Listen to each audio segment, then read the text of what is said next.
Assalamualaikum warahmatullahi wabarakatuh. Kami dari kelompok 4 akan mempresentasikan hasil lab Final Project Production and Operation Analysis kami.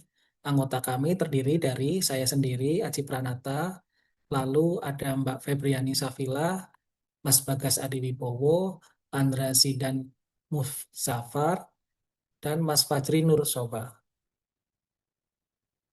Untuk bab 1 akan dipresentasikan oleh Mbak Febriani Safila.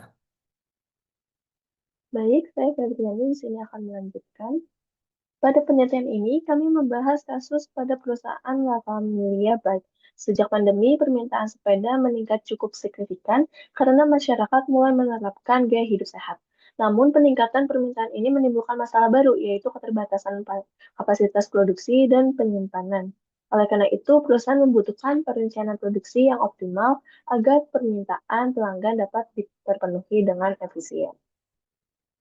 Tujuan dari penelitian ini adalah untuk menentukan metode forecasting yang paling akurat dalam memprediksi permintaan produk. Selain itu, penelitian ini juga bertujuan menentukan strategi aggregate planning dengan minimum biaya, menyusun MPS dan MRP, serta menentukan metode seizing yang paling efisien.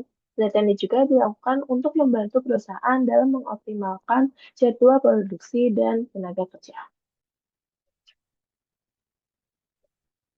Pada penelitian ini digunakan beberapa teori utama. Pertama yaitu forecasting, yang digunakan untuk memperkirakan permintaan di masa mendatang menggunakan metode host dan time series decomposition atau TST. Kemudian terdapat aggregate planning yang digunakan untuk menyesuaikan kapasitas produksi dengan permintaan pasar. Strategi yang digunakan meliputi overtime, load sales, dan subcontract untuk memperoleh biaya produksi yang paling optimal. Lalu, lalu selanjutnya terdapat Master Production Schedule atau MPS yang digunakan untuk menentukan jadwal produksi setiap periodenya. Sedangkan Material Requirement Planning atau MRP digunakan untuk menghitung kebutuhan material dan persediaan produksi. Selain itu, digunakan juga scheduling untuk mengatur penggunaan mesin dan tenaga kerja agar proses produksi menjadi lebih efisien, mengurangi bottleneck, dan mempercepat penyelesaian produksi. Lalu di sini ada data pada penjualan historis perusahaan Alfamania Bike dari tahun 2019 hingga 2021. Data penjualan terdiri dari dua produk, yaitu Green Bike dan Yellow Bike, yang digunakan sebagai dasar dalam proses forecasting untuk tahun 2022 dan 2023. Berdasarkan data tersebut, terlihat bahwa penjualan mengalami peningkatan setiap tahunnya, terutama sejak pandemi ketika minat masyarakat terhadap olahraga bersepeda meningkat. Selain data penjualan, terdapat juga data tambahan berupa harga jual produk dan biaya investasi perusahaan seperti pembangunan pabrik baru dan gedung baru. Data-data ini nantinya digunakan sebagai dasar dalam analisis operasional dan pengambilan keputusan perusahaan. Pada slide ini ditampilkan data yang digunakan dalam aggregate planning. Khusus untuk ini, yaitu Green Bike. Data tersebut meliputi inventory awal perusahaan, biaya penyimpanan, biaya perekrutan, dan pengurangan tenaga kerja, biaya produksi reguler, biaya overtime, serta jumlah tenaga kerja awal perusahaan. Selain itu, terdapat juga data customer order tahun 2022 yang digunakan sebagai dasar dalam menentukan strategi produksi perusahaan. Data permintaan ini sangat penting karena perusahaan harus mampu menyesuaikan kapasitas produksinya dengan kebutuhan pasar agar tidak terjadi kekurangan maupun kelebihan produksi. Lalu, pada data MPS dan MRP digunakan dalam proses data customer order digunakan untuk menentukan jumlah produksi pada setiap periode berdasarkan forecast dan permintaan pelanggan. Selain itu, terdapat data komponen utama penyusun sepeda seperti tire, rim, box, hub, dan body part. Setiap komponen memiliki data persediaan seperti on-hand inventory, safety stock, lot size, lead time, dan schedule. Nah, data tersebut digunakan untuk menghitung kebutuhan material secara lebih akurat agar proses produksi dapat berjalan lancar dan perusahaan dapat menghindari kekurangan bahan baku. Lalu untuk data scheduling, eh, di sini dalam sistem Kanban, perusahaan memiliki beberapa work center yang masing-masing memiliki kapasitas kontainer dan lead time yang berbeda sesuai proses produksinya. Nah, kemudian em, pada mesin scheduling digunakan tiga jenis mesin, yaitu ada lathe mesin, milling mesin, dan CNC mesin untuk memproses berbagai komponen sepeda. Selain itu terdapat juga data employee scheduling yang menunjukkan kebutuhan tenaga kerja setiap hari. Data ini digunakan untuk menyusun jadwal kerja yang lebih efektif dan merata sehingga proses produksi dapat berjalan dengan efisien. Selanjutnya, saya perkenalkan nama saya Andrea Dinanda Muzaffar dengan NIM 280218490 akan menjelaskan hasil dari panel project kami. Rangkaian perencanaan produksi Green Bike diawali dengan proses hasil forecasting menggunakan metode Time Series Decomposition atau TSD yang terpilih sebagai metode terbaik karena memiliki tingkat error paling kecil dibandingkan metode Holtz. Hasil peramalan menunjukkan adanya tren peningkatan permintaan sepeda dengan total forecast tahun 2022 mencapai 546.316 unit dan puncak tertinggi diprediksi terjadi pada bulan Desember. Selanjutnya pada hasil agregat planning dilakukan perbandingan strategi produksi untuk memenuhi permintaan tersebut. Strategi overtime plus loss sales dipilih sebagai solusi paling optimal karena hanya menghasilkan total biaya sebesar 220 miliar, jauh lebih efisien dibandingkan strategi overtime plus subcontract. Selanjutnya ada hasil MPS, MRP, dan loss sizing. Setelah strategi besar ditentukan, langkah operasional dijabarkan dalam hasil MPS, MRP, dan load sizing. Master Production Schedule atau MPS disusun sebagai acuan jadwal produksi, yang kemudian diturunkan ke dalam material requirement planning atau MRP untuk menentukan waktu dan jumlah pemesanan material spesifik agar terhindar dari kekurangan atau kelebihan pasokan. Sementara itu, analisis slot sizing menggunakan metode LUC dan Wagner-Wittin diterapkan untuk meminimalkan total biaya pemesanan dan penyimpanan bahan baku. Dan terakhir adalah hasil scheduling. Hasil scheduling diterapkan untuk mengoptimalkan lantai produksi melalui tiga aspek.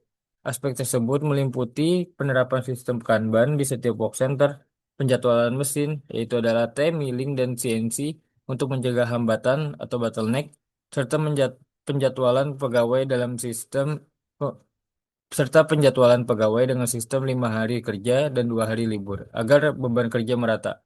Secara keseluruhan, seluruh sistem penjadwalan ini berhasil meningkatkan efisiensi, mempercepat proses kerja, dan menjamin ketepatan waktu pengiriman produk ke pelanggan.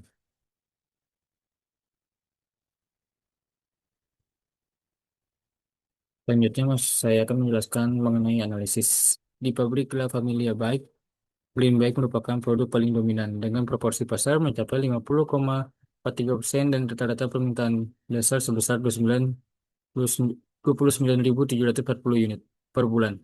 Saat ini perusahaan menghadapi tantangan lonjakan beban kerja hingga lebih dari 40% dibandingkan periode 2019 yang memicu keterbatasan kapasitas produksi atau bottleneck. Untuk mengantisipasi hal tersebut, model peramalan diuji dan ditetapkan bahwa metode Time Series Decomposition atau TSD adalah yang terbaik dengan akurasi MAPIS sebesar 1,22% serta bebas dari bias sistematis. Dari model ini, diketahui tren permintaan permintaan tumbuh konsisten sebesar 380,53 unit per bulan dengan puncak musiman terjadi pada kuartal 4. Dalam mengatasi masalah kapasitas melalui aggregate planning, perusahaan memilih strategi overtime plus loss sell dengan total biaya sebesar 220,17 miliar rupiah. Strategi ini dipilih karena paling efisien secara ekonomi dan berhasil menghemat anggaran operasi sebesar lebih dari 138 miliar rupiah dibandingkan jalur subkontrak. Secara teknis, analisis struktur eh, analisis struktur produk atau disingkat BOM menunjukkan perakitan dilakukan bertingkat. Komponen paling kritis adalah spokes atau jari-jari karena membutuhkan 30 unit per sepeda. Melalui flow process chart atau FPC, alur kerja dipastikan efisien karena didominasi aktivitas bernilai tambah dan nihil penundaan. Untuk operasional tahun 2022, metode period order quantity atau POQ direkomendasikan dalam menentukan ukuran lot karena menghasilkan biaya total paling rendah. Dengan target produksi 549.437 unit, perusahaan diproyeksikan meraup pendapatan sebesar 673,06 miliar rupiah dan keuntungan bersih sebesar 452,88 miliar rupiah. Pada implementasi sistem Kanban, komponen Spokes di Work Center 2 kembali menjadi titik paling kritis yang membutuhkan perputaran 152,48 kartu per kontainer dan batas inventory maksimum hingga 5.031,72 unit sebagai solusi jangka panjang. Perusahaan sangat direkomendasikan untuk memprioritaskan investasi pembangunan pabrik produksi baru atau new production plant guna mengatasi keterbatasan kapasitas dan menghindari risiko kehilangan penjualan atau loss of sale. Sekian bagian saya. Lalu bab keempat untuk kesimpulan dan saran, yaitu pada kesimpulan berdasarkan hasil forecasting menggunakan metode Holz dan time series decomposition TSD, metode TSD menghasilkan tingkat error paling kecil sehingga dipilih sebagai metode peramalan terbaik untuk memprediksi permintaan sepeda La Familia tahun 2022 sampai dengan 2023. Lalu hasil forecasting menunjukkan tren permintaan sepeda terus meningkat. Lalu pada analisis agregat planning, strategi overtime dan loss sales menghasilkan total biaya paling minimum dibandingkan strategi overtime dan subkontrak. Salah satunya penyusunan bill of material, lalu analisis slot sizing menggunakan metode list unit cost, dan Wenger-Wittin menunjukkan bahwa pemilihan ukuran pemesanan yang tepat dapat minimalkan total biaya persediaan. Lalu ada perhitungan inventory control dan operation scheduling menunjukkan bahwa pengaturan kapasitas produksi, Kanban, maintenance scheduling, dan employee scheduling sangat berpengaruh terhadap efisiensi operasional perusahaan. Secara keseluruhan, hasil penelitian menunjukkan bahwa perencanaan produksi yang terintegrasi dapat membantu perusahaan meningkatkan efisiensi biaya, menjaga kelancaran produksi, dan memenuhi permintaan pelanggan secara optimal. Sarannya, perusahaan disarankan menggunakan metode forecasting time series decomposition TSD secara berkala karena memiliki tingkat akurasi terbaik pada studi kasus ini. Untuk melakukan evaluasi kapasitas produksi, strategi agregat planning perlu disesuaikan dengan kondisi permintaan dan kapasitas aktual. Lalu sistem MRP dan inventory control sebaiknya diintegrasikan dengan sistem informasi perusahaan untuk meningkatkan akurasi data dan efisiensi pengendalian material. Lalu melakukan evaluasi terhadap supplier, lead time, material, mengurangi risiko keterlambatan bahan dan baku. Lalu penjadwalan tenaga kerja dan mesin perlu diperboleh secara berkala agar utilitas sumber daya lebih optimal dan idle time dapat diminimalkan. Dan untuk penelitian selanjutnya disarankan menambahkan analisis simulasi optimasi kapasitas atau software ERP agar hasil perencanaan produksi menjadi lebih komprehensif dan realistis. Eh, Terima kasih untuk waktunya.